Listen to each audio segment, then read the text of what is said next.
Hello বন্ধুরা, চলতি বছরের 24শে ডিসেম্বর মার্কিন মহাকাশ সংস্থা নাসার পার্কার সোলার প্রোব সূর্যকে প্রতি সেকেন্ডে 195 কিলোমিটার বা ঘন্টায় 4,35,000 মাইল বেগে প্রদক্ষিণ করতে চলেছে, যা হতে চলেছে মহাকাশ অনুসন্ধানের ইতিহাসে একটি উল্লেখযোগ্য মুহূর্ত।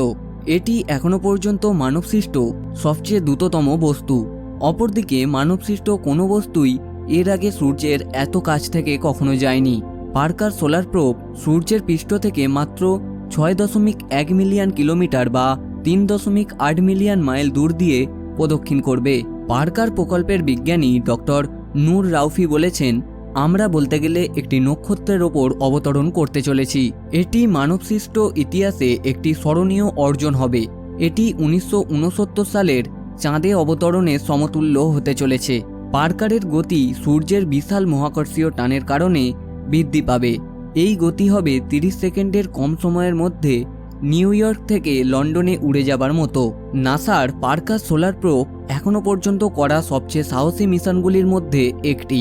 2018 সাল থেকে চালু করা এই মিশনের লক্ষ্য হচ্ছে ক্রমাগত সূর্যের পাশ দিয়ে যাওয়া এবং প্রতিবার আগের বারের থেকেও আরও কাছে এগিয়ে যাওয়া। তবে কাজটি করার জন্য পার্কারকে বিশাল চ্যালেঞ্জের মুখে পড়তে হতে পারে।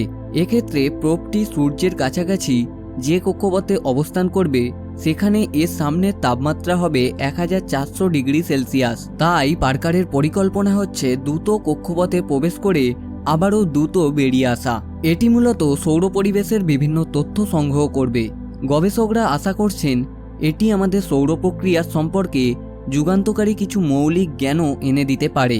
মনে হতে পারে যে নক্ষত্রের পারমাণবিক কেন্দ্র থেকে দূরত্বের সঙ্গে সঙ্গে তাপমাত্রা হ্রাস পায়, কিন্তু করোনায় একটি অদ্ভুত বিষয় ঘটে, যেখানে সূর্যের আলোকমণ্ডল বা পৃষ্ঠের তাপমাত্রা মোটামুটি 6000 ডিগ্রি সেলসিয়াস, সেখানে করোনার তাপমাত্রা মিলিয়ন ডিগ্রি কিংবা তারও বেশি হতে পারে। করোনা অঞ্চলে চার্জযুক্ত ইলেকট্রন, প্রোটন এবং ভারী আয়নের কণাগুলি বহির্মুখ প্রবাহ প্রতি সেকেন্ডে 400 কিলোমিটার বা ঘন্টায় 10 লাখ মাইল বেগে গতিশীল একটি সুপারসনিক বাতাসের ত্বরান্বিত হয়। বিজ্ঞানীরা এখনও পর্যন্ত কারণ পুরোপুরি ব্যাখ্যা করতে পারেননি। সূর্যের এই কণা এবং চৌম্বক ক্ষেত্রের শক্তিশালী অগ্ন্যুৎপাত পৃথিবীতেও প্রভাব ফেলতে পারে। এটি পৃথিবীর যোগাযোগ অবকাঠামোর অবনতি ঘটাতে পারে এবং এমনকি পাওয়ার গ্রিডগুলিকেও নষ্ট করে দিতে পারে। এছাড়াও বিকিরণ মহাকাশচারীদের স্বাস্থ্যের জন্য ঝুঁকি তৈরি করে। তাই সৌর বিষয়ক পূর্বাভাস এবং মহাকাশের আবহাওয়া বোঝার জন্য এই বিষয়গুলি জানা জরুরি। ডক্টর রাউফি বলেন, বিশেষ করে এখন আমরা ফের চাঁদে মানুষ পাঠানোর কথা ভাবছি, এমনকি চন্দ্রপৃষ্ঠে স্থায়ীভাবে থাকার কথাও ভাবছি। তাই এই বিষয়টি একটি নতুন মাত্রা যুক্ত করবে। গত বছরের 29শে ডিসেম্বর পার্কার এ পর্যন্ত সূর্যের সবচেয়ে কাছাকাছি যেতে পেরেছে।